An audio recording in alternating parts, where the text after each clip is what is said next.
Bonjour à toutes et à tous. Bienvenue sur cette plateforme webinaire pour suivre un nouveau rendez-vous Expert Kiox.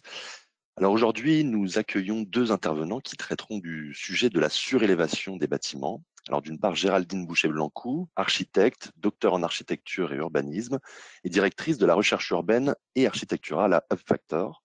Et Didier Mignery, architecte, président et fondateur de UpFactor.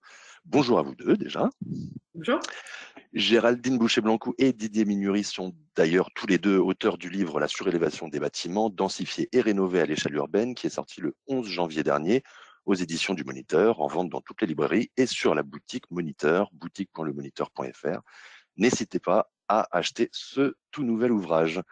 Juste avant de vous laisser la parole, je tiens à rappeler à tout le monde que vous avez la possibilité de poser vos questions à Géraldine et à Didier sur la plateforme webinaire. Je ferai au mieux pour poser une majorité d'entre elles à nos deux intervenants en fin de présentation. Je vous laisse donc la parole, Géraldine et Didier. Bonne présentation à vous. Merci beaucoup.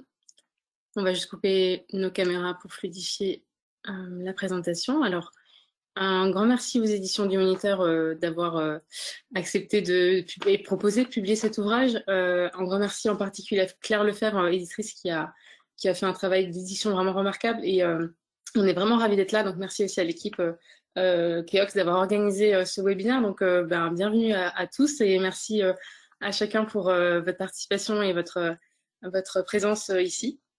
N'hésitez vraiment pas effectivement à poser des questions à la fin et on va essayer d'y répondre au maximum. Alors, cet ouvrage est issu de la thèse de doctorat que j'ai menée sous la direction de Denis Bocquet au laboratoire AMUP, que j'ai soutenu en 2020 à l'Université de Strasbourg. Et Didier Mignery s'est associé à ce projet d'édition pour y ajouter toute son expertise opérationnelle et le retour d'expérience de la société UpFactor, qu'il a fondée effectivement donc, en 2017. Alors, ce livre, c'est donc la rencontre effectivement entre théorie et pratique. C'est aussi la rencontre entre différentes échelles de la surélévation, l'échelle architecturale et l'échelle urbaine. Alors, le livre est composé de 15 chapitres répartis en 4 parties. Donc, la première traite de la surélévation comme un processus d'édification en fait, de 3 métropoles, donc Paris, Genève et Barcelone. Donc, la surélévation qui a participé à la construction de ces villes et qui est encore effectivement aujourd'hui un enjeu fort. La seconde partie du livre aborde le potentiel de la surélévation à répondre à différents enjeux urbains qui se posent dans la ville contemporaine. La troisième partie du livre traite plutôt des aspects de la mise en œuvre, donc architecture, construction, patrimoine, et tout ce qui a à voir avec les coûts et vraiment la mise en œuvre des projets. Et enfin, on a fait un focus finalement sur 6 opérations récentes qui ont été menées dans des contextes opérationnels très différents, donc pour montrer vraiment la surélévation sous tous ses abords. Alors commençons par finalement parler plutôt de la seconde partie qui est celle des enjeux urbains. Alors le contexte au démarrage de la thèse, donc c'était en 2015. Le contexte c'était que la loi Allure venait de passer 2014 et de supprimer le coefficient d'occupation des sols. En supprimant ce coefficient, la loi libérait en fait un potentiel de foncier aérien absolument considérable. Et quelques années plus tôt, donc en 2008, la ville de Genève avait, quant à elle, voté une loi dite des surélévations et rehaussé ses gabarits de 2 étages, en fait, sur 2 tiers de la ville. Donc ça, c'était le contexte. Et la surélévation, en fait, jusque-là, était considérée comme une pratique à l'échelle du bâtiment, à l'échelle architecturale, qui avait fait ses preuves comme élément constructif ou constitutif de la ville. Et là, tout d'un coup, on se disait, en fait, la surélévation pourrait aider à répondre à différents enjeux, ces fameux enjeux urbains qui étaient là. Donc, en France, l'idée de faire la ville sur la ville, c'était par un assouplissement des règles en faveur de la surélévation, un moyen finalement de lutter contre l'étalement urbain, de financer la rénovation du bâti, de valoriser le patrimoine bâti, de détendre la pression immobilière et enfin, il y avait aussi une forte attente sur le fait que la surélévation permettrait de favoriser la mixité sociale. Et c'est d'ailleurs aussi face à tous ces enjeux que Didier Mignery a fondé UpFactor. Il nous en parlera tout à l'heure plus en détail. Alors, comme je le disais, donc, la surélévation, objet architectural d'abord, évidemment, et finalement, dans les années 2000 comme actuellement, de nombreux exemples de surélévation de très grande qualité architecturale sont régulièrement publiés. Alors, on y voit des projets de diverses dimensions, de divers programmes. Évidemment, il y a tous les styles architecturaux et différentes techniques constructives en fait qui sont montrées et qui montrent en fait une profusion de réalisations très heureuses sur le plan architectural. Et finalement, c'est très encourageant parce que ça nous montre que oui, la surélévation, c'est quelque chose de possible, qui répond effectivement aux attentes des villes et à toutes les échelles. Et en même temps, ça a aussi forgé finalement une forme d'attente des différentes métropoles européennes envers la surélévation, dans un contexte où, comme on vient de le voir, de nombreux enjeux urbains s'accumulaient.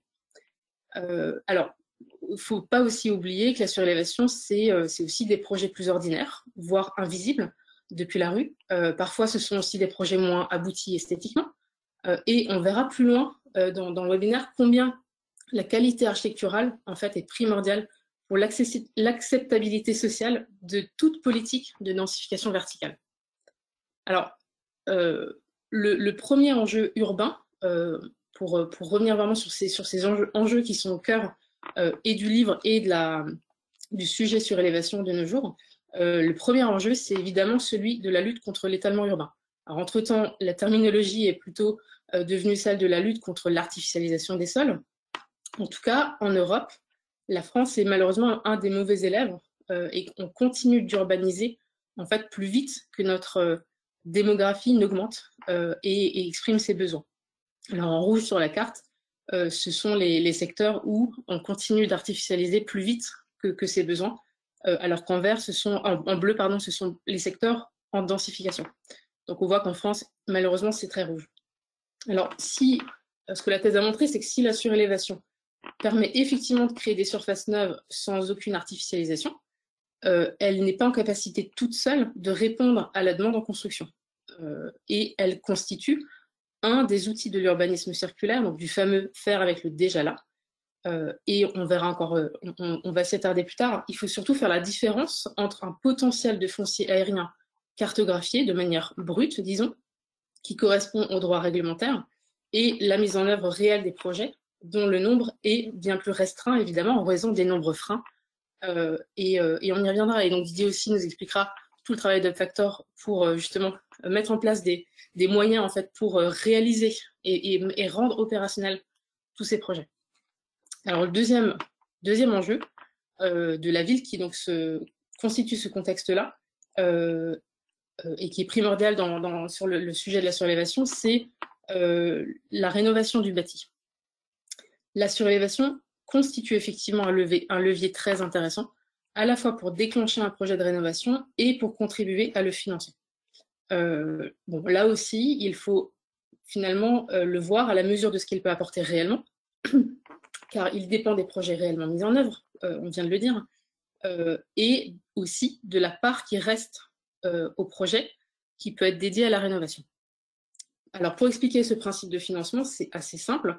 En copropriété, par exemple, le droit à bâtir en toiture est vendu à un opérateur qui crée des logements neufs en surélévation. Et le fruit de la vente de ce droit, qu'on appelle une soulte, sert à financer les travaux de la copropriété. Alors, depuis peu, la loi permet aussi à l'opérateur de remplacer l'achat, donc la transaction financière, par ce qu'on appelle un engagement de travaux, qui est pris envers la copropriété, ce qui permet de procéder finalement à tous les travaux au sein d'une même opération et à la copropriété de bénéficier du coup de travaux pour la rénovation de sa façade ou des communs ou n'importe quel autre besoin à travers voilà, la valorisation de son droit à bâtir en toiture. Un autre de ces enjeux qui est très important, c'est celui du patrimoine et de sa mise en valeur. Alors, dans le livre, on montre plusieurs exemples de projets de surélévation qui ont été réalisés sur des édifices au patrimoine remarquable. Donc, s'ils sont en France, ils peuvent être, dans ces cas, listés ou classés au titre du patrimoine historique, des monuments historiques, pardon. Alors ça, c'est une démarche finalement qui est très intéressante et qui montre qu'une intervention contemporaine peut effectivement mettre en valeur un édifice protégé au titre des monuments historiques. Alors donc dans les exemples qu'il y a à l'écran et d'autres qui sont dans l'ouvrage, on constate finalement que les surélévations d'édifices patrimoniaux ne sont en fait jamais mimétiques ou réalisées en pastiche. L'intervention en toiture est distincte de l'existant d'un point de vue architectural. Elle est visible et elle assume en fait sa contemporanéité, tout en se mettant finalement assez en retrait pour mettre vraiment l'édifice existant en valeur. Et même si l'ajout a une forme, peut-être des fois qui est vraiment très, très assumée, très, très visible, très ostensible, pourtant, effectivement, il y a cette forme en fait, de continuité de dialogue qui se crée de telle sorte à ce que la surélévation révèle vraiment toute la beauté de l'existant et de l'ancien. Et c'est une vraie prouesse architecturale. Alors, le quatrième des 5 enjeux qu'on listait, donc c'est celui de la mixité sociale. Les années 2010 ont véhiculé ce terme de mixité sociale en surélévation, essentiellement en fait dans l'idée d'un accès à la ville pour tous. En fait, il s'agissait concrètement, et il s'agit actuellement toujours, d'ailleurs, in fine, de permettre aux habitants des villes de loger en fait là où ils travaillent, tout simplement. L'idée de ces années-là, et donc qui est toujours l'idée de ces années-là, pardon, donc contexte 2014 loi Allure, c'était que la surélévation permettrait d'égrener des logements sociaux sur le toit des immeubles en copropriété. Mais en l'occurrence, ça ne s'est pas vraiment produit parce que, pour une raison toute simple, que les bailleurs sociaux auraient un mal inimaginable à gérer un parc de logements sociaux complètement égrenés sur de multiples copropriétés. Par contre, surélever des immeubles de logement social, eux-mêmes éparpillés au sein des grandes métropoles, s'est révélé à la fois judicieux et tout à fait faisable. On en a donc plusieurs exemples sous les yeux. Et dans le livre, il y a encore d'autres exemples qui nous montrent qu'effectivement, la surélévation, elle est propice au logement social, au parc des bailleurs sociaux, finalement pour créer à la fois des logements sociaux là où ils sont, et aussi finalement créer des logements peut-être en accession sociale via le bail réel solidaire, et donc de faire un pas vers cette fameuse mixité sociale. Enfin, dernier enjeu sur les 5, et pas des moindres, c'est celui de la pression foncière immobilière. Donc, l'idée de loger des gens près de là où ils habitent est une chose, mais leur en permettre l'acquisition en est une autre. Alors, cette courbe de Jacques Frigitt montre combien les prix de l'immobilier en fait, sont actuellement très décorrélés des revenus. Et dans ce contexte, la surélévation semblait permettre un rééquilibrage du marché, donc encore une fois, contexte 2014 loi Allure. Et donc, disait-on, l'ajout de nombreux nouveaux logements en surélévation permettrait ou aurait dû permettre en fait un rééquilibrage du marché, offre augmentant, demande et prix baissant. Mais le choc de l'offre n'existe pas en surélévation parce que les projets en fait sont trop rares et trop ponctuels dans l'ensemble du marché, pesés dans la balance de cette façon. Et c'est même d'ailleurs l'inverse qui s'est produit à certains endroits, avec un effet de rareté qui a plutôt tendance à faire augmenter les prix, non seulement des biens vendus sur le toit, mais aussi des prix du marché immobilier local et dans l'ancien. Alors voilà pourquoi, fort de tous ces constats, et afin de répondre aux enjeux urbains qui se posent à nous, nous plaidons pour passer de l'opportunité à la stratégie urbaine.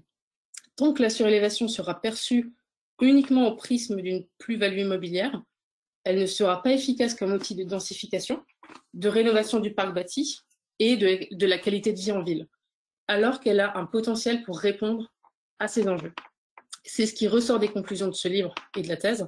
C'est ce qui ressort aussi de tout le travail qu'on mène et qui est vraiment dans l'ADN de Factory. Je laisse la parole à Didier pour nous préciser tout cela. Merci Géraldine. Bonjour à tous. Alors effectivement, l'ambition de cet ouvrage et du travail qui est mené donc, avec Géraldine, c'est de confronter à la fois cette stratégie et tout ce savoir et cette expertise qui est amenée sur le sujet de la surélévation à la réalité des projets. Alors, je suis architecte de formation.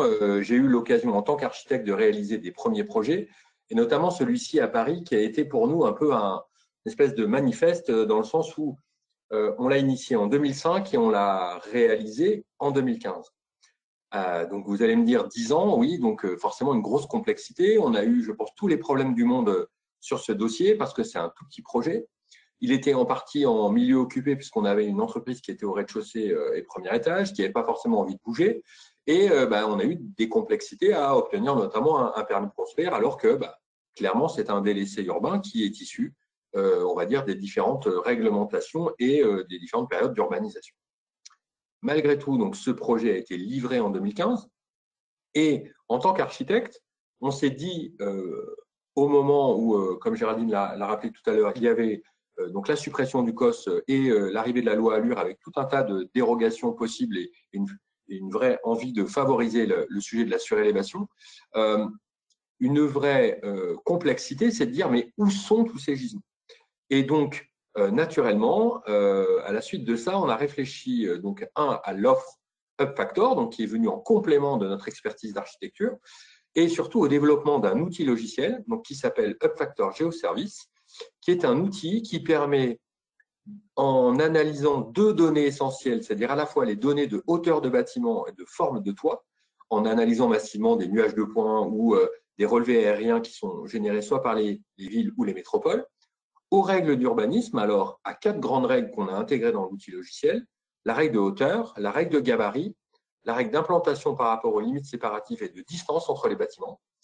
Grâce à ça, on a ce qu'on appelle, nous, le 80-20 des règles, c'est-à-dire une analyse très rapide, on va dire, de ce qu'il est possible de faire arithmétiquement, voilà, vraiment de manière très factuelle, en analysant massivement à la fois une liste de bâtiments, un territoire, et ainsi de détecter des opérations de surélévation, bâtiment par bâtiment, adresse par adresse.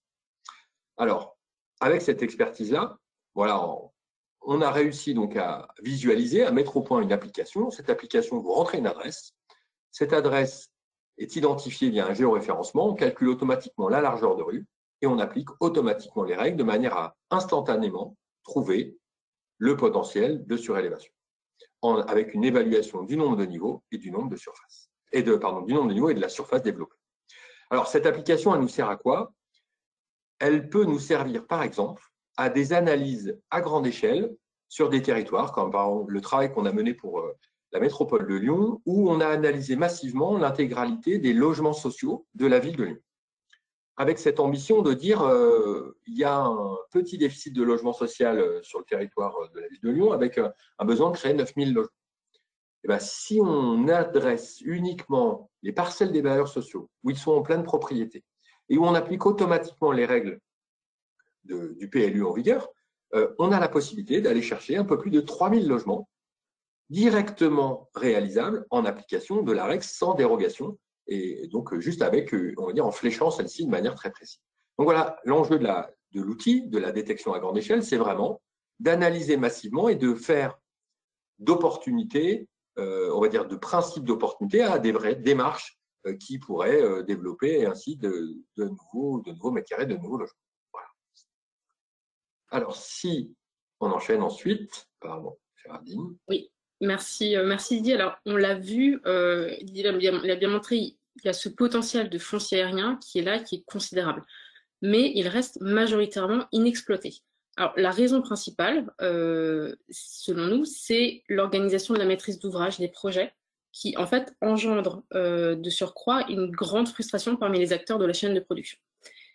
L'identification des potentiels projets n'apporte en fait aucune certitude sur la délivrance finale des projets, des permis, pardon, ce qui fait en fait courir un risque dont les opérateurs s'assurent en augmentant leurs marges et donc les prix de sortie des logements créés.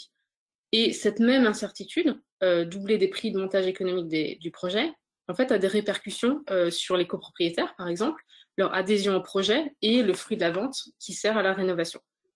D'un autre côté, les services et instances patrimoniales passent leur temps à instruire des permis modificatifs de projets sur lesquels ils auraient peut-être voulu travailler en amont, tandis que les rares projets qui sont réalisés, en fait, ne sont pas forcément menés là, précisément, où il serait le plus pertinent de les voir au regard des différents enjeux urbains. Donc, voilà, cette vraie complexité qui est là. Alors, c'est un tableau peut-être un petit peu noir, hein, je m'en excuse, mais on se dit qu'une autre voie, en fait, est possible. Une inversion, par exemple, de 2 étapes permettrait une intervention des services instructeurs en amont, une visibilité plus grande et donc un portage financier moins risquée, et donc une soult plus importante qui serait vraiment au bénéfice de la rénovation et de nombreux projets réalisés.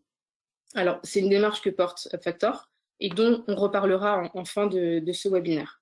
Alors, faisons un petit tour pour compléter un petit peu la présentation de cet ouvrage sur la première partie du livre. Regardons un petit peu à Genève ce qui s'est fait et quelles sont peut-être les leçons qu'on peut tirer de cet exemple en particulier. Alors, à Genève, en 2008, donc, il y avait une forte pénurie de logements. Donc, on voit d'ailleurs, en France, on est plutôt dans une situation où on a une trop grande vacance, mais on voit qu'une trop faible vacance peut être problématique aussi. Donc, qu'a fait la ville de Genève? Donc, c'est 2007-2008, mise en place d'une loi dite des surélévations, avec la création d'une carte, comme on en voit un extrait à droite de l'écran, une carte en fait qui montre un potentiel qui est créé, puisque donc la ville a rehaussé ses gabarits constructifs de 2 étages sur 2 tiers de la ville-centre, donc à l'exception du cœur historique, ce qui est inédit et qui s'est jamais vu avant. Donc c'est vraiment une politique de densification par la surélévation qui est tout à fait unique. Et ce qui était intéressant aussi, c'est de regarder finalement, voilà, dans le constat de tout ça, qu'est-ce qu'on peut en dire? Alors, finalement, en 10 ans, seulement 67 opérations ont été réalisées. Donc la carte de gauche, c'est une carte qui montre le potentiel cartographié, donc les 2 tiers, 2 étages sur 2 tiers de la ville. Et à droite, la carte qui montre, qui situe les immeubles les surélévations qui ont été réalisées ou qui étaient en chantier dans les 10 ans qui ont suivi la mise en œuvre de la loi. Alors, plusieurs constats qu'on peut faire. Donc finalement peu d'opérations. Alors ça peut être un bien ou un mal, c'est-à-dire qu'on peut se dire finalement tant mieux pour une ville, pour le bien de ses habitants, de ne pas avoir des chantiers permanents au-dessus de leur tête. Bon, en même temps, les besoins qui étaient émis, les objectifs qui étaient émis au départ de cette loi sont forcément pas atteints aussi vite que la ville l'espérait. Les surélévations n'ont pas été réalisées finalement entièrement sur cette cartographie. Elles ont parfois été réalisées dans des dents creuses qui préexistaient, etc. On peut se dire aussi, le constat principal, c'est finalement que la mise en place d'une politique métropolitaine de densification par surélévation doit absolument être en cohérence avec toutes les lois qui entourent et qui encadrent en fait la mise en œuvre des projets. Là, à Genève, la situation, c'est qu'il y a une autre loi qui préexistait et qui est une loi qui a pour but de limiter en fait la spéculation immobilière. Donc, il y a des contraintes très fortes sur notamment les prix de sortie ou les prix, les tarifs de location des appartements créés qui, en fait, induisent une rentabilité très faible des projets. Donc, dès que le projet est un tout petit peu plus complexe que ce qu'on imaginait au départ, eh bien, il n'est pas rentable et il ne peut pas aboutir. Une autre grande leçon de l'histoire de Genève, finalement, par rapport au sujet surélévation, c'est aussi, on en parlait tout à l'heure, l'acceptabilité sociale de la surélévation au regard de sa qualité architecturale. Ce qui s'est passé, c'est que finalement, quelques projets sont passés qui étaient un petit peu malheureux d'un point de vue esthétique et qui finalement ont suscité une levée de bouclier des instances patrimoniales et des associations de riverains. Et finalement, face à ça, la ville a assez vite réagi avec le canton pour finalement mettre en place un outil véritablement d'accompagnement des projets au regard de l'insertion urbaine et paysagère, au regard de quels sont les critères. Et donc, à différentes échelles, on le voit là, c'est sur l'écran, c'est les schémas qui accompagnent cette méthode qui permet effectivement de zoomer au fur et à mesure de l'échelle un peu quartier jusqu'à une échelle plus fine. Donc le sujet, en fait, architecture et qualité architecturale est absolument central pour se dire, on crée du bâti, non seulement c'est important en architecture, évidemment, de toute manière, quel que soit le projet, d'être vigilant à l'architecture du projet, mais en particulier en surélévation, il y a ce lien très fort du coup sur le patrimoine bâti, qu'il soit remarquable ou ordinaire. Et donc à Genève sont sortis de magnifiques projets. On en a un sous les yeux, donc c'est le projet de la Croix-Essex sur un bâtiment des années 60, où c'est a priori selon moi une véritable prouesse que d'avoir réussi à surélever un immeuble de cette dimension, de cette configuration-là, avec une élégance et en plus, depuis la rue, finalement, il y a aussi un étage ou deux qui ne sont pas du tout visibles parce qu'il y a un léger retrait. Et voilà, et donc, pour continuer sur ce sujet architecture qui est très détaillé donc sur la 3e partie du livre, finalement, on voit que, comment dire, enfin, le livre essaye d'esquisser en tout cas les contours d'une analyse architecturale, voilà, et montre en fait les déterminants de la qualité architecturale au prisme en fait de ce qui la constitue, à savoir la continuité architecturale qui est au cœur en fait de la mise en valeur de l'existant par l'ajout. Donc, je vais détailler un petit peu tout ça. Ça peut paraître un peu compliqué, mais l'idée, elle est relativement simple. C'est qu'en surélévation, on est au-dessus d'un existant, et donc la juxtaposition des deux éléments crée un dialogue architectural, et donc toute la question qui se pose à l'architecte au moment de surélever est de savoir dans quelle mesure il va reprendre des éléments de monnaie nature, de style, d'ouverture, de couleur, de matériaux, de forme, de morphologie, etc., de l'existant pour créer l'architecture de sa surélévation. Et donc, avec tous les possibles, voilà, disons, j'ai essayé de créer cette analyse qui peut-être donne des pistes, ou en tout cas montre des exemples de qu'est-ce que peut être la qualité architecturale d'un projet.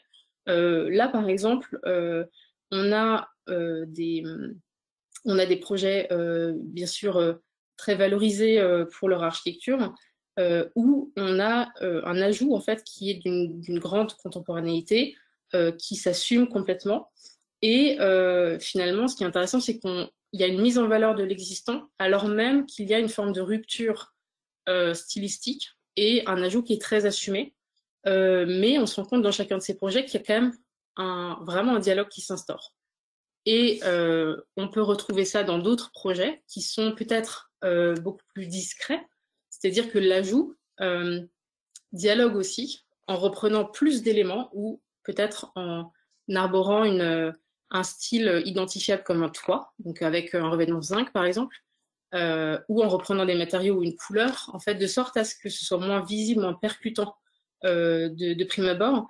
Mais dans les deux exemples qu'on a cités, finalement, le dialogue, il se crée plus ou moins subtilement et dans une continuité plus ou moins affirmée, mais qualitative dans tous les cas. Dans les exemples, en tout cas, qui sont là et qui sont dans l'ouvrage. Alors, quand il s'agit de surélever le patrimoine, cette posture du toit en zinc est souvent privilégiée. Alors, surélever, c'est aussi, donc c'est d'abord réussir ce dialogue architectural entre existant et ajout, mais c'est aussi, en fait, dépendre d'un choix de système constructif qui dépend lui-même de l'existant et de ses points d'appui, des différents matériaux, de leur solidité, etc. Donc, on voit que l'architecture de la surélévation, elle est complexifiée aussi par cet aspect-là. Et inversement aussi, c'est-à-dire que le choix d'une structure, finalement, elle se fait aussi au regard de l'écriture architecturale que l'architecte veut donner au projet. Alors, comme on le voit sur les exemples qu'on a sous les yeux, l'architecture de la surélévation, elle est propice en fait à l'emploi de systèmes constructifs préfabriqués, donc souvent en ossature, mais ça peut aussi être en massif ou en poteau-poutre. Donc, qui dit préfabriqué dit souvent usage du bois ou de l'acier. Et du coup, c'est un choix qui impute aux architectes et où on voit finalement là que une multitude d'architectures sont permises par ces systèmes préfabriqués. Alors, pour conclure un petit peu cette partie-là, on peut parler de l'aspect architectural des projets, bien sûr, mais en fait, parler de l'architecture des projets, c'est avant tout parler de l'intervention sur un édifice, qu'il soit remarquable ou ordinaire, et de se dire qu'en fait, il est constitutif du patrimoine bâti et qu'il soulève l'épineuse question du regard porté par les instances patrimoniales. Et je vais laisser Didier compléter sur ce sujet. Alors effectivement, comme vous l'avez compris, l'ambition que l'on a, c'est effectivement de confronter l'intégralité de ces opportunités, de cet acte d'architecture qui est la surélévation, à la réalité du montage opérationnel et à, comme l'a évoqué tout à l'heure Géraldine, faire passer ce sujet de l'innovation à une pratique qui va devenir une généralisation, puisque voilà. Et ça, on fait juste un petit saut dans le temps. En fait, la surélévation, ça a toujours existé.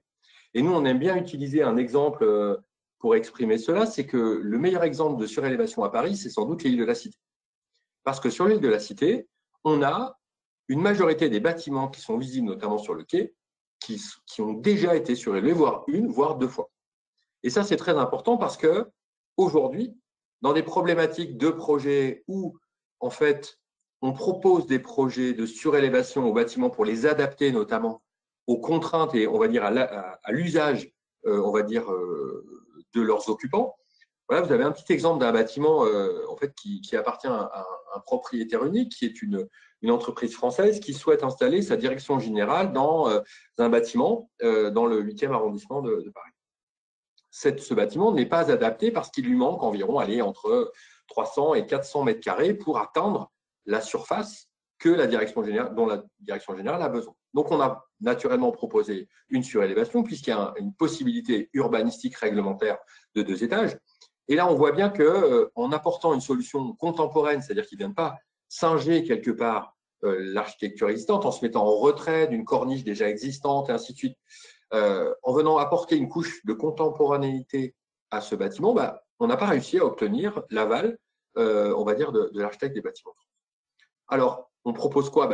Peut-être une solution beaucoup plus, on va dire, neutre, simple, ou peut-être pastiche même, j'ose le dire. Et ça, c'est sans doute une vraie complexité qui fait qu'il est sans doute nécessaire d'avoir un travail amont avec on va dire, les architectes des bâtiments de France en particulier, de manière à pouvoir faire en sorte qu'on flèche des potentiels qui sont acceptables au titre de la préservation du patrimoine, mais on questionne quand même de point de vue très, très opérationnel, c'est est-ce qu'on nuit vraiment à la protection du patrimoine en agissant ainsi et en faisant vivre un patrimoine qui aujourd'hui est vide, je tiens à le dire, c'est un bâtiment qui est vide, dont l'usage n'est plus adapté aux conditions d'aujourd'hui et que l'intervention, en tous les cas l'extension ou sa réutilisation permettrait de remettre sur le marché, en tous les cas, comme un bâtiment exploité, utilisé. Donc ça, c'est un point quand même très important. Alors, pour continuer un peu sur ces sujets, l'idée, c'est encore une fois de vous amener, c'est ce qu'on montre aussi dans le livre, c'est comment finalement tous ces sujets de potentiel sont soit grévés, soit au contraire tout ce qu'il faut faire, tout ce qu'il faut en tous les cas anticiper pour réaliser et faire une opération qui aille au bout. Point important, le fait qu'on ait le droit de faire une surélévation ne vaut pas autorisation de faire une surélévation. Ça, c'est très, très important, c'est-à-dire que les gabarits réglementaires qui sont générés par les PLU sont souvent retoqués par les mêmes personnes qui ont fait les PLU. Et donc là, c'est un peu un travail que nous, entre guillemets, on a pointé du doigt chez Factor en disant il serait peut-être temps qu'on analyse en amont les potentiels des PLU plutôt que d'être jugé une fois que l'architecte ou le maître d'ouvrage a fait ses études de sol, a financé finalement toutes les études préliminaires pour se faire retoquer un permis de construire. Donc, par exemple, c'est un exemple tout bête, c'est un permis de construire qui a été déposé dans le 14e arrondissement pour une copropriété qui vise à financer l'intégralité de ses travaux de rénovation. On a un potentiel de 3 étages, n'a été accepté finalement que 2 niveaux, avec une vision très particulière qui est celle de la sauvegarde de l'architecture de faubourg, entre guillemets, mais peut-être aussi en posant une question assez paradoxale, c'est de dire que très bien, il faut laisser peut-être des respirations ou des pignons visibles, encore une fois, mais quid de la nécessaire isolation de ce pignon de l'immeuble d'à côté, que finalement la surélévation aurait traité en venant finalement combler et assurer ainsi une isolation un peu passive de l'ensemble du bâtiment de gauche et de droite. Bon voilà, ça c'est un point très important et qui se retrouve en fait dans de nombreux projets que l'on mène aujourd'hui chez Factor et où on est confronté à tout un tas de problématiques et où des fois on arrive peut-être même à des démarches un peu limites, extrêmes entre guillemets, où finalement, par exemple sur cette opération donc à Issy-les-Moulineaux, où là on est sur un petit bâtiment coincé entre une opération neuve issue d'une ZAC à droite et un bâtiment ancien. Le bâtiment restant entre les deux est une petite copropriété de seulement 11 lots qui a essayé, dont le promoteur a essayé d'acheter une partie des appartements pour l'intégrer à sa grande opération. Mais on ne peut pas imposer aux gens de sortir ou de partir des immeubles. Hein. C'est du milieu occupé. Et c'est d'ailleurs un des gros sujets que je voulais évoquer aussi également aujourd'hui, c'est que ce sujet de la surélévation a été beaucoup traité comme un sujet d'architecture, mais en vidant l'intégralité des bâtiments. L'enjeu sans doute de l'avenir, c'est de travailler avec le milieu occupé. Et là où je dis que c'est une démarche vertueuse mais coûteuse, c'est que par exemple, travailler en milieu occupé sur un projet comme ça, où on a un potentiel de 4 étages qui permet de financer l'intégralité des travaux de rénovation de l'immeuble, doit se faire avec les gens à l'intérieur, alors qu'on doit finalement passer par-dessus, étendre l'immeuble de manière très importante, y installer un ascenseur, qui va intervenir de manière très large et très coûteuse sur le projet. Là encore, c'est peut-être une des limites, entre guillemets, du sujet, mais en même temps, à l'heure de, on l'a dit, de la zéro artificialisation des sols, de l'économie de moyens, de la lutte contre la démolition des bâtiments et de leurs déchets, bah, peut-être que cette externalité positive, vertueuse, bah, doit être financée et on doit sans doute revoir les équilibres globaux en fait, économiques qui permettent de réaliser des opérations comme celle-ci. Alors, comme on vous l'a montré, il y a des opérations qui se font.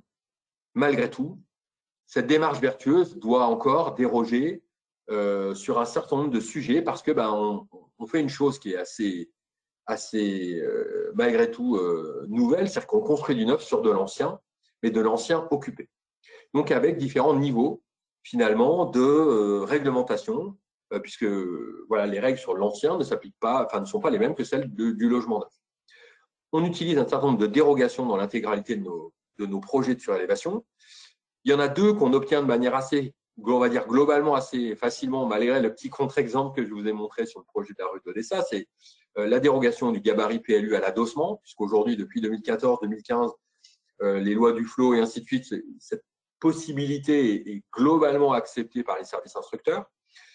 Les dérogations de stationnement sont aussi de plus en plus développées, c'est-à-dire que dans un rayon de 500 mètres autour d'un transport en commun, en tout cas d'un arrêt de transport en commun en site propre, on a la possibilité de construire des nouveaux logements sans créer de nouvelles places de stationnement. À l'inverse, on a tout un tas d'autres complexités, on va dire, de dérogations qu'on obtient au compte-gouttes et on va dire de manière très négociée. C'est la question de la sécurité incendie, puisque les règlements ne sont pas les mêmes entre celui du logement neuf et on va dire du logement ancien, les dérogations accessibilité, bien sûr, sur l'installation d'un ascenseur à partir du 3e étage. Mais quand, par exemple, l'immeuble existant n'est lui-même pas accessible parce qu'il est situé avec, on va dire, un escalier ou avec tout un tas de choses, bon, ben voilà, on a des vraies complexités à améliorer la situation, ça, on sait le faire, mais réglementairement, respecter les règles, c'est beaucoup plus difficile.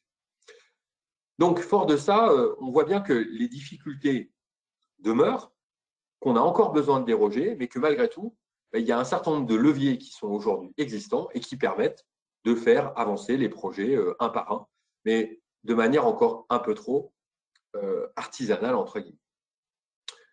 Point important aussi, cette démarche vertueuse, elle doit trouver ses acteurs. Ça, c'est aussi un retour d'expérience très fort de la part d'Upfactor. Pour information, on a une vingtaine de projets en cours, signés avec des copropriétés. Mais aujourd'hui, on n'en a vendu que 8, parce que les autres n'ont pas trouvé preneur. C'est-à-dire qu'on n'a pas trouvé de promoteurs rénovateurs capables de travailler en milieu occupé sur un projet d'une taille qui n'est pas la granulométrie des promoteurs habituels, c'est-à-dire qu'on est entre 500 et 1000 mètres carrés sur la plupart de nos opérations. Donc plutôt des petits projets, et tout ça avec un temps relativement long, puisqu'on va dire au temps naturel de l'obtention d'un permis de construire se rajoute le temps de la concertation, notamment avec les occupants, de celui du temps de la copropriété, bien sûr, c'est comment aller acheter un droit à construire en copropriété. Et ça, aujourd'hui, il y a trop peu d'acteurs. Et donc, nous, on milite en tous les cas pour que on fait pas mal d'acculturation pour que de plus en plus de promoteurs se lancent dans la rénovation des bâtiments existants et soient capables de créer des nouveaux logements tout en rénovant la partie, on va dire, inférieure du bâtiment existant. Donc ça, c'est une vraie demande et en tous les cas, on fait un appel à tous les opérateurs qui seraient prêts à se lancer dans la démarche et à venir participer, en tous les cas, à partager leurs expériences. ensuite, on a essayé chez UpFactor d'aller sur le levier aussi du prix de revient. Puisque pour beaucoup, c'est, on l'a dit, un projet long, en milieu occupé, avec des petites surfaces et qui, dans beaucoup de cas, coûte encore très cher. Comment maîtriser ce prix de revient? Comment travailler avec tous les leviers, notamment de la construction hors site? Et comment essayer de proposer une démarche qui, de la détection jusqu'à la réalisation, puisse bénéficier de retours d'expérience, d'intégration, de mise à disposition de solutions techniques qui puissent être répliquées de projet en projet, sans on va dire, sans limiter les formes, bien sûr, architecturales, mais qu'on puisse avoir un catalogue de solutions à disposition des concepteurs et des maîtres d'ouvrage qui souhaiteraient se lancer dans de telles opérations. Donc, on est titulaire avec l'entreprise de Faya et donc une de ses filiales qui s'appelle Viry et le CTICM, qui est le Centre technique et industriel de la construction métallique, d'un PIA qui vise à, donc un programme d'investissement d'avenir, qui vise à financer à la fois de la recherche et surtout des démonstrateurs, de manière à identifier un produit, une offre capable d'adresser ce marché en travaillant sur ces solutions réplicables, on va dire, sur des typologies de bâtiments donc identifiées. Dans cette logique-là, on se rend compte que toutes ces initiatives infusent notamment les évolutions des règlements d'urbanisme. Et j'en prends pour preuve les évolutions du règlement d'urbanisme de la ville de Paris, puisque dans le cadre du nouveau PLU bioclimatique, lors de la réunion qui a eu lieu, donc, on va dire au mois d'octobre dernier, on a entendu 37 fois le mot surélévation dans une seule et même réunion.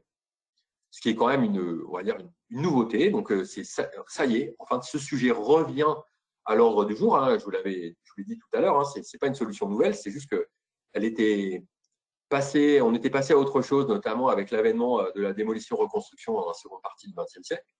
Dans le cadre du nouveau PLU bioclimatique de la ville de Paris, il est envisagé deux choses, à la fois de limiter les potentiels sur les voies étroites qui n'accepteraient pas des projets où on voit qu'il y a une faible acceptation, en tous les cas, des riverains sur des sujets de surélévation, mais au contraire, de faire bénéficier aux voies les plus larges de potentiels de surélévation qui n'existent pas aujourd'hui. Donc, un espèce de bonus. Ce bonus, il est augmenté aussi par le fait que quand on a la possibilité de créer une surélévation, ça peut être bonifié si la surélévation permet de réhabiliter le bâtiment existant. Et ça, c'est, on va dire, une nouveauté et on est très heureux qu'en tous les cas que les services de la ville de Paris aient pris en compte cette démarche-là. Enfin, c'est de conditionner finalement les potentiels à la réalisation et à l'atteinte de performances sur le bâtiment existant. Enfin, dernier sujet, c'est les grands ensembles immobiliers. Les grands ensembles immobiliers sont ceux qui consomment le moins de terrain, donc le moins d'espace de terrain et qui permettent ainsi d'avoir des respirations. Et ainsi, si, dans le cadre de projets de réhabilitation, dans le cadre de densification qui viseraient à préserver finalement ces espaces libres, il pourrait y avoir des dérogations là encore et des bonus de constructibilité en surélévation au profit du respect ou de la renaturation d'un certain nombre d'espaces qui sont aujourd'hui utilisés comme des parkings ou certaines zones qui auraient pu être urbanisées qui ne le seront pas. Voilà, donc ça, point très intéressant, une vraie avancée et avec des vrais points positifs, on va dire, pour l'avenir. Alors, au-delà de ça, de ces belles, on va dire, de ces perspectives, si aujourd'hui, on devait appliquer les règles d'urbanisme dans on va dire, dans le périmètre de ce qui a été voté, accepté, qui est aujourd'hui opposable à tous. En fait, il s'avère que, par exemple, sur la ville de Paris, les possibilités sont énormes, multiples. La question, encore une fois, il faut les moduler au regard de tout ce que je viens de vous évoquer et des différentes problématiques finalement qu'on explique également dans le livre. C'est-à-dire que finalement, on voit que, on va dire, le cœur centre de Paris, protégé, les deux zones de PSMB, donc les deux zones patrimoniales que sont le Marais et autour des Invalides sont bien sûr protégées. Il n'y a pas forcément de potentiel énorme, mais par contre, on a des arrondissements, notamment périphériques, où il y a des gisements à adresser et qui pourraient permettre ainsi d'aller chercher des opportunités de création de logements pour tous et ainsi de pouvoir rappeler et permettre la mixité sociale notamment qu'envisageait Géraldine tout à l'heure dans ses premières.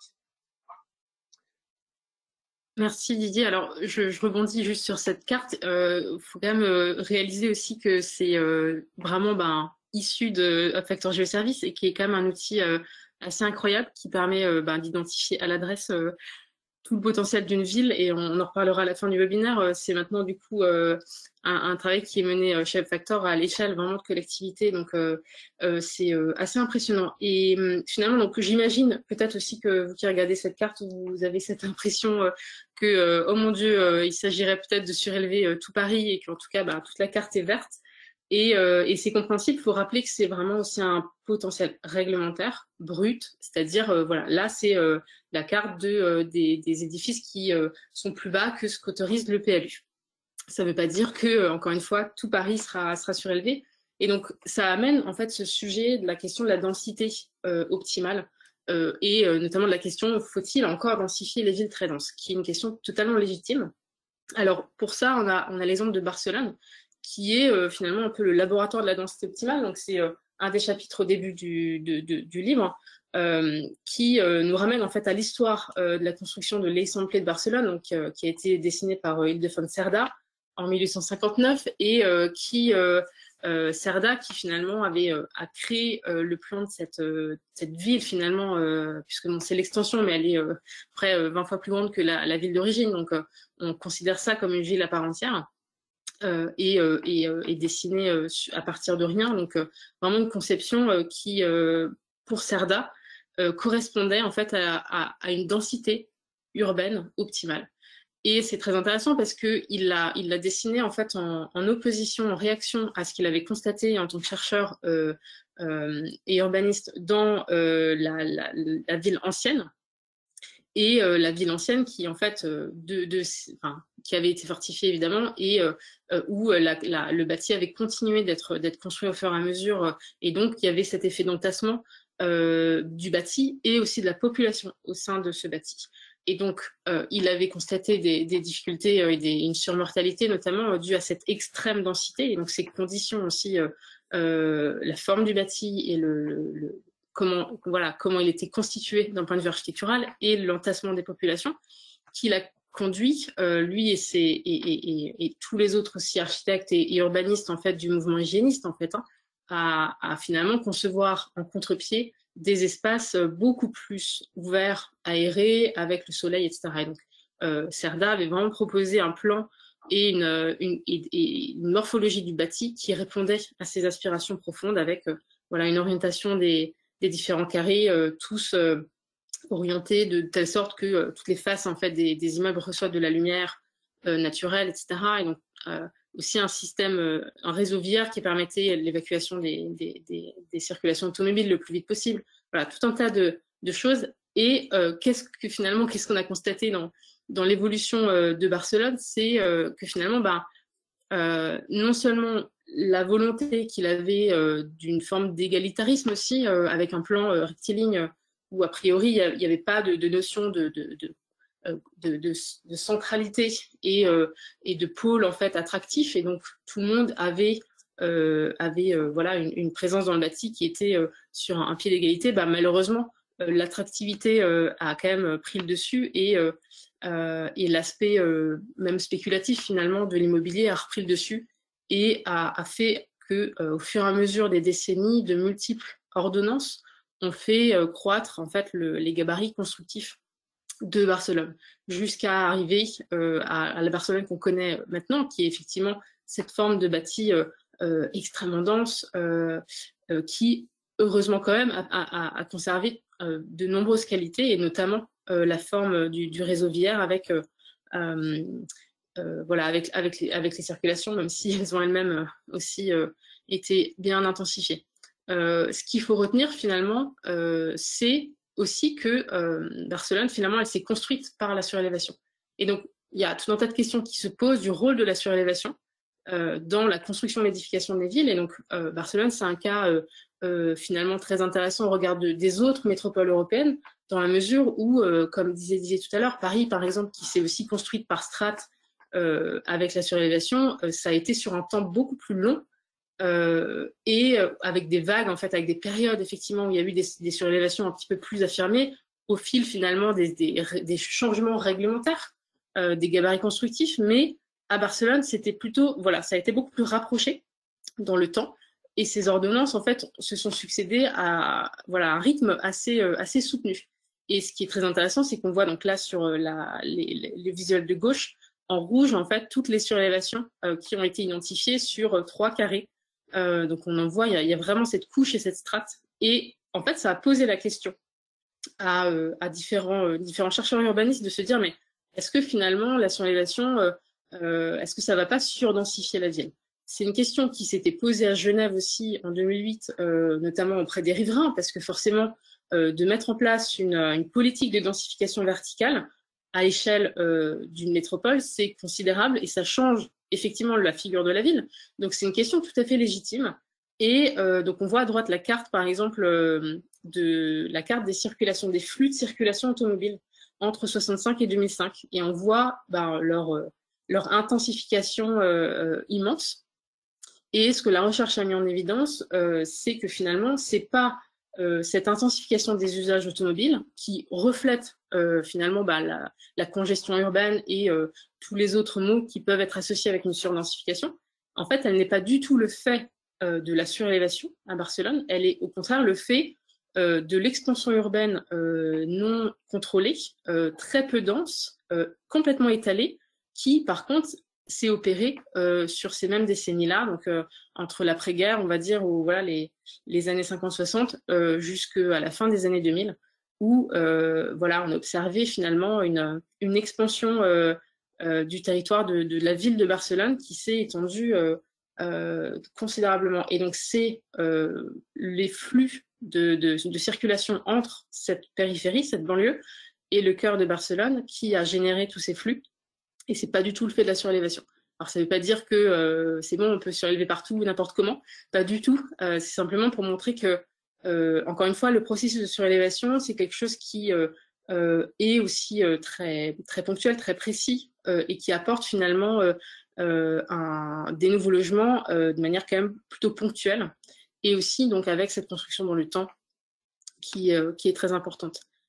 Donc la question, c'est toujours est-ce qu'il faut finalement densifier une ville déjà dense ou déjà très dense, comme c'est le cas à Paris notamment, qui est une question qui revient régulièrement. Alors, je suis pas sûre qu'on ait une réponse absolue à ça et on veut rester humble aussi sur ce sujet. Simplement, sur le sujet de la densification d'une ville déjà dense, la densité, en fait, c'est quelque chose qu'il faut aussi considérer vraiment sous différents aspects, ou en tout cas il faut considérer la complexité de la notion de densité. Là, on a une illustration de Angel Shlomo qui est un chercheur qui s'est penché vraiment sur cette notion-là de densité urbaine et qui, en fait, a déterminé trois aspects qui constituent la densité urbaine, à savoir donc à gauche en rouge, donc de ces petits cubes, donc les cubes, les formes grises correspondent en fait aux différentes villes qu'il a analysées au filtre de ces 3 critères. Et donc sur la face rouge, on voit l'occupation en fait de l'espace. Sur la face bleue, on voit du coup la notion de partage résidentiel, donc c'est plutôt combien de personnes habitent dans le même endroit. Et sur la face verte, qui est celle qui en général est plutôt vue, perçue de l'extérieur, parce qu'en fait ça correspond à l'occupation du sol en termes de bâti. Et donc c'est intéressant de voir que il faut prendre en fait ces 3 critères-là pour juger de la morphologie urbaine d'une ville et considérer du coup la question de la densification au regard de ces critères-là. Un autre aspect, c'est celui, j'en parlais, vraiment de la morphologie du bâti. Au-delà de la densité générale d'une ville, il s'agit de regarder aussi quartier par quartier comment le tissu urbain est constitué. Et là encore, la recherche a mis en évidence des éléments très intéressants, notamment le fait que l'idée qu'on se fait de la densité correspond pas forcément à la densité du bâti ou à la densité de population. Alors surtout là, on parle de la densité du bâti en l'occurrence, mais l'idée qu'on se fait de la densité ne correspond pas en fait à la réalité de la densité du bâti. Voilà, l'exemple le plus marquant, c'est qu'on considère que les bars et les grandes tours d'immeubles collectifs issus de l'après-guerre, donc voilà, les grands ensembles, etc., sont en fait les formes les plus denses de bâti, alors qu'en fait, c'est pas du tout le cas, et on le voit en bas à gauche sur l'échelle qui répartit justement toutes ces morphologies de bâti sur l'échelle de la densité. Et ben, on se rend compte en fait elles sont plutôt assez basses et que souvent c'est des terrains aussi, ils sont accompagnés de terrains qui sont très, très amples et très vastes. Et au contraire, on a le Paris haussmannien qui est en fait finalement la forme de tissu urbain et de bâti qui a une densité la plus forte. Et ce qui est très intéressant de voir là, c'est que finalement, c'est une forme aussi un tissu urbain qui est extrêmement apprécié des populations. Donc, il y a eu des études urbaines et sociologiques qui ont montré ça, qui ont vraiment fait un comparatif de comment est-ce que les gens perçoivent, vivent et acceptent la densité de bâti réelle qu'ils ont autour d'eux. Et les barres, qui pourtant sont pas très denses, sont mal vécues et sont perçues comme denses, alors même que le Paris haussmannien est au contraire très bien vécu. Donc, ce qui est intéressant, c'est aussi de se dire, le sujet densification, la surélévation, elle vient concerner, on va dire, toute la droite de cette ligne-là. Donc, pas nécessaire. Alors, ça concerne aussi évidemment l'habitat individuel, mais le sujet qui nous concerne plus particulièrement chez Factor, c'est plutôt effectivement les immeubles. Donc, on va être plutôt sur voilà, toutes les densités moyennes et fortes. Et en fait, encore une fois, on agit au sein des gabarits réglementaires, donc au sein en fait de ce que le PLU prescrit comme une densité en fonction des largeurs de rue et de l'espace, une densité qui est agréable. Voilà. Sur la question densité. Alors, Didier, je peux... Oui, bien sûr. Merci Géraldine. Pour rebondir exactement sur ce que tu viens de dire, l'enjeu qui est le nôtre, du coup, c'est de dire comment conjuguer finalement désir d'habiter à des endroits et en même temps valoriser du coup des bâtiments existants au regard des règles d'urbanisme donc en vigueur. Pour cela, donc, on a chez Factor mis au point donc, une méthode grâce à GeoService, comme l'évoquait tout à l'heure Géraldine, c'est-à-dire des études de gisement de foncier aérien qui prennent en compte plusieurs sujets, c'est-à-dire qu'à la fois qui sont capables d'identifier à grande échelle les typologies, les morphologies existantes, donc d'identifier les zones patrimoniales, d'identifier, on va dire, tout un tas de data qui pourraient être, qui sont en tous les cas exploitées et disponibles de data urbaines qui sont ainsi valorisées, au regard des règles d'urbanisme donc en vigueur, où on a intégré donc via 4 algorithmes, comme j'évoquais tout à l'heure, la règle de hauteur possible, la hauteur de gabarit avec les retraits, la règle d'implantation par rapport aux limites séparatives sur le petit schéma avec le triangle rouge au milieu, et puis les distances entre les bâtiments, de manière à qualifier, de manière à valoriser le potentiel de surélévation des bâtiments au regard de la morphologie de ces mêmes constructions existantes. Alors, ça donne quoi? Par exemple, sur un exemple tout simple, par exemple, ça, c'est des îlots alors, c'est un petit gif qui montre un peu tout le process. On est par exemple là sur la ville de Saint-Nazaire avec laquelle on travaille sur la reconquête de son centre-ville et où là, l'idée, c'est de dire, on applique globalement, la reconstruction de la forme des toits, une première étape de reconstruction des hauteurs, des gabarits, l'application des règles de distance par rapport aux limites séparatives. On a un premier gisement brut et ce gisement brut, on le confronte aux besoins réels des bâtiments, c'est-à-dire ceux qui ont besoin d'être réhabilités, ceux où finalement il serait opportun de proposer une surélévation. Et ça, c'est une démarche très importante parce qu'il est important de calibrer ainsi les potentiels de manière à valoriser les meilleurs endroits pour réaliser des surélévations. Et ça, bien sûr, c'est un travail collaboratif qui est fait la plupart du temps avec les services des villes et métropoles avec qui on travaille.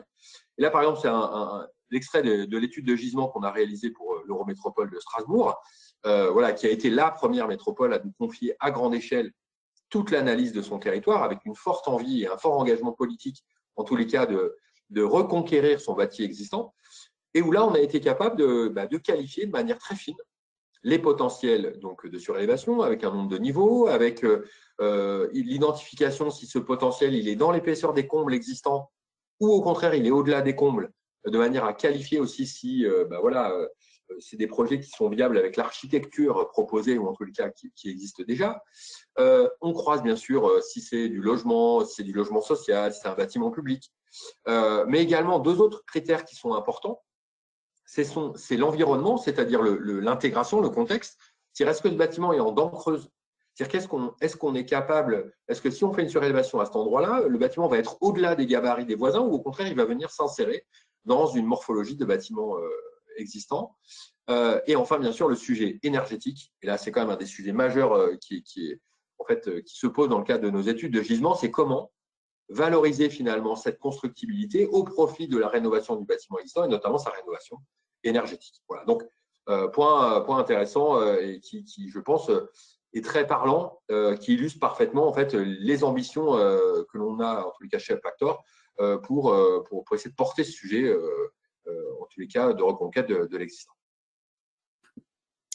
Alors effectivement, donc cette étude qu'on mène avec l'Eurométropole de Strasbourg, donc c'est aussi une étude qui est finalement un territoire d'expérimentation de la recherche, puisqu'en l'occurrence, on mène donc maintenant en collaboration avec Upfactor et moi au titre du coup d'un projet de postdoc, un projet de recherche, voilà, expérimental sur cette question-là, en fait, de savoir dans quelle mesure la surélévation, elle répond effectivement à ces enjeux en fait dont on vous parlait tout à l'heure, donc en particulier les enjeux de rénovation du bâti, comme le disait Didier, et de création de logements.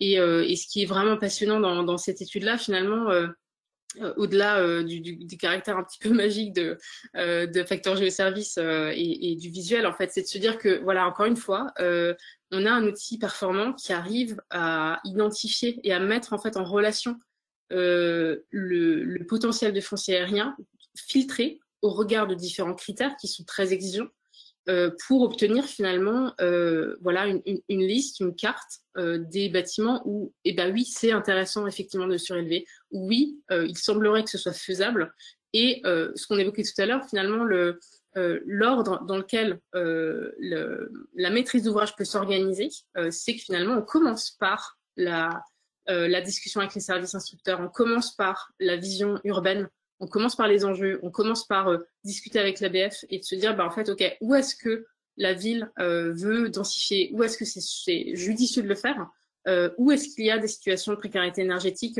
où, oui, là, ce serait vraiment bien d'avoir une solution de financement. Et on avance comme ça. Et donc, après, voilà, c'est toute l'idée qu'on s'en fait et on espère que c'est pas une utopie, mais on y croit vraiment de se dire que non, c'est une démarche en fait qui a du sens parce que justement elle correspond en fait aux enjeux de la ville contemporaine. Voilà, je sais plus si on avait encore une slide. Oui, alors. Il reste une slide. Ouais, rapidement du coup là, donc c'était un essai qui a été fait au démarrage de l'étude ou même avant en fait sur un quartier. Donc vous reconnaissez tous Strasbourg, pour ceux qui connaissent Strasbourg, quartier gare, parce qu'on voit bien les rails. Donc là, ce qui est intéressant, c'est de se dire que finalement c'est aussi c'est aussi un outil en fait qui peut servir à identifier des potentiels. Donc on l'a vu, Didier vous l'a montré sur un bâtiment après bâtiment, ou à l'échelle d'une collectivité entière et d'un territoire, mais c'est aussi une échelle intermédiaire qui pourrait être intéressante, c'est celle de l'îlot urbain, où finalement, là, on pourrait très bien imaginer un projet de rénovation urbaine à l'échelle vraiment de cet îlot, où on pourrait, avec cette construction en front de rails, de chemin de fer, créer en fait un mur du coup qui voilà, enfin un front bâti qui soit aussi acoustique et qui soit performant pour faire face au bruit et en même temps de générer finalement un projet vraiment d'ensemble qui soit au bénéfice de tous les habitants de ce quartier-là. On peut désimperméabiliser les cœurs d'îlots, pardon. Et évidemment, la construction de ces nouveaux bâtiments permettrait un apport qui financerait aussi la rénovation de tous les bâtiments qui seraient sur rue de l'autre côté. Voilà, donc tout ça, c'est des projets qui sont bien passionnants. Voilà, merci de nous avoir écoutés. Et du coup, c'est le moment peut-être de préparer vos questions. On sera ravis d'y répondre. Je repasse la parole à Clément, peut-être qui va gérer la suite. Merci beaucoup Géraldine et Didier pour votre présentation.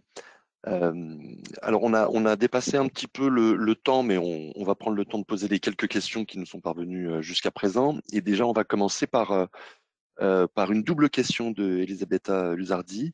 Comment peut-on faire pour évaluer le prix d'achat au droit à bâtir et surtout, pouvons-nous avoir le prix de l'application Upfactor, s'il vous plaît? Alors, Bon, intéressant, merci pour cette question. Alors, l'évaluation des droits à construire, aujourd'hui, elle se fait à rebours. C'est-à-dire qu'en gros, on évalue le coût des projets, on évalue le coût de tous les, on va dire, à la fois le prix de construction, les honoraires, les taxes, on va dire tout ce que, on va dire le débours, entre guillemets, complet d'un projet de surélévation. On en ressort, on le compare finalement à une valorisation immobilière. Alors ça, c'est principalement dans le cadre de projets en copropriété. On fait le delta finalement entre le chiffre d'affaires que générerait la vente de ces surfaces créées avec le prix de revient.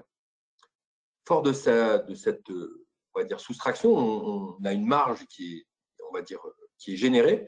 Et cette marge, en fait, elle est répartie de manière assez équitable entre le promoteur immobilier et la copropriété qui veut se servir de ce financement pour rénover ces bâtiments. Alors, chez Upfactor, on a pris un parti un peu particulier qui est de dire on veut limiter les marges en les identifiant de manière très claire, en travaillant sur un bilan ouvert. Donc, généralement, c'est 10% de marge nette pour les promoteurs. Tout ce qui dépasse, ça revient à la copropriété. À la suite de ça, on a ce qu'on appelle un retour à meilleure fortune, puisqu'il faut bien fixer un prix de vente au départ. Et ce prix de vente, il peut être valorisé de manière complémentaire si jamais l'opérateur promoteur vend plus cher. Voilà, et donc il y a un repartage, on va dire, du droit à construire en fin d'opération. Donc ça, c'est une volonté de travailler de manière équitable sur à la fois l'établissement du prix de vente, mais aussi sur les gains que ce genre de projet peuvent générer.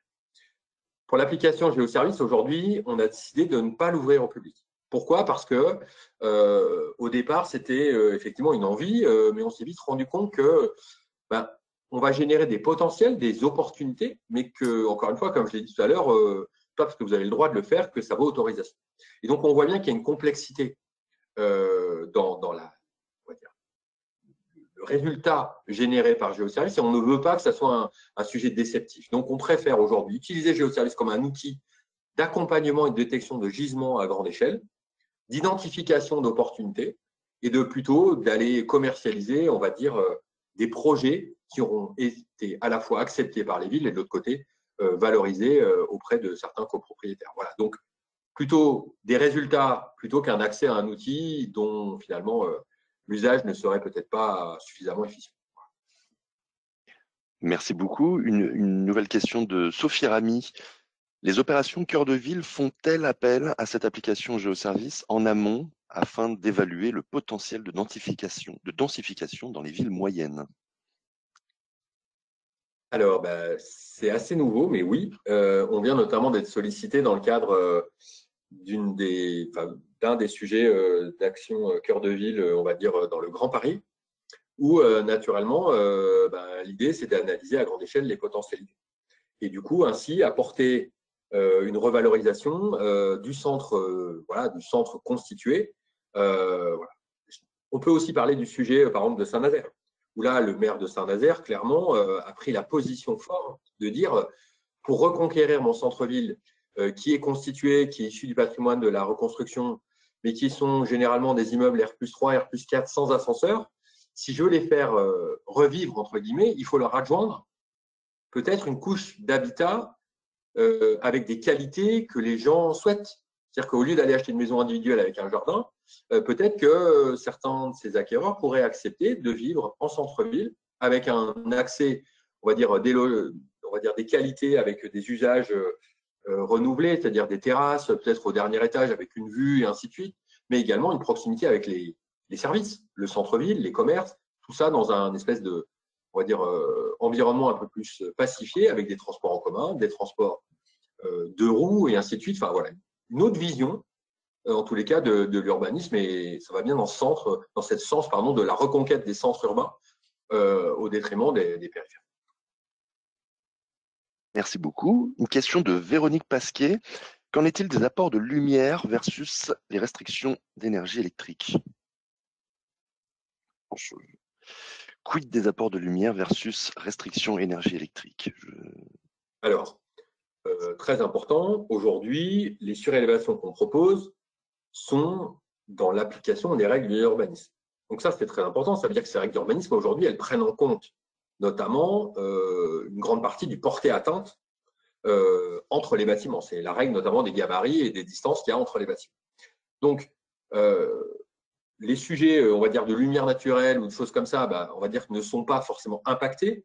N'empêche que dans le cadre d'études que l'on mène, on simule forcément via ce qu'on appelle des héliodons, hein, donc les apports lumineux qui sont faits sur les bâtiments au fur et à mesure des différents équinoxes. On est capable ainsi de proposer, de démontrer finalement que la surélévation ne va pas aggraver ou ne va pas engendrer de nuisances complémentaires. Concernant les apports de lumière, ou en tous les cas, on se sert souvent, alors les besoins électriques, entre guillemets, bon, forcément, intervenir en toiture, c'est aussi travailler sur le levier des énergies renouvelables et travailler sur l'installation de potentiels panneaux solaires thermiques ou photovoltaïques qui peuvent être utilisés ensuite dans l'exploitation du bâtiment existant. Donc, on va dire que côté luminosité, il n'y a pas vraiment de sujet. On est dans les règles d'urbanisme, on n'est pas là pour contraindre, en tous les cas, ce qui existe déjà. Et ensuite, forcément, dans les apports, il peut y avoir des apports nouveaux, donc il y a l'exploitation des toitures, bien évidemment. Merci. Je vais prendre les 2 dernières questions. Une question d'Arnaud Lambert. Un des enjeux étant l'acceptabilité des ABF. Comment suggérez-vous de les solliciter en amont de toute démarche? C'est une excellente question. Alors, normalement, je crois que le droit permet d'aller assez simplement les solliciter. Après, c'est vrai que c'est une question complexe parce qu'ils ne sont pas forcément toujours disponibles au moment où voilà, on est en train, où l'agence d'architecture est en train d'établir son projet. Mais c'est en tout cas, il semblerait que ce soit une volonté de la plupart d'entre eux aussi d'intervenir le plus en amont possible pour éviter justement cet effet d'engorgement qui vient à la fin et dont ils sont victimes aussi. Après, je ne sais pas, Didier, ton pour expérience. compléter ce que dit Géraldine, en fait, on essaye aujourd'hui d'anticiper tous ces sujets. Encore une fois, il vaut mieux anticiper que le concerter. Hein. Clairement, il vaut mieux le faire. Donc, cette anticipation, c'est par exemple dans le cas, on a un sujet donc, qui est initié par Opa-Nice, où à Nice, on vient de signer avec la métropole pour analyser à grande échelle.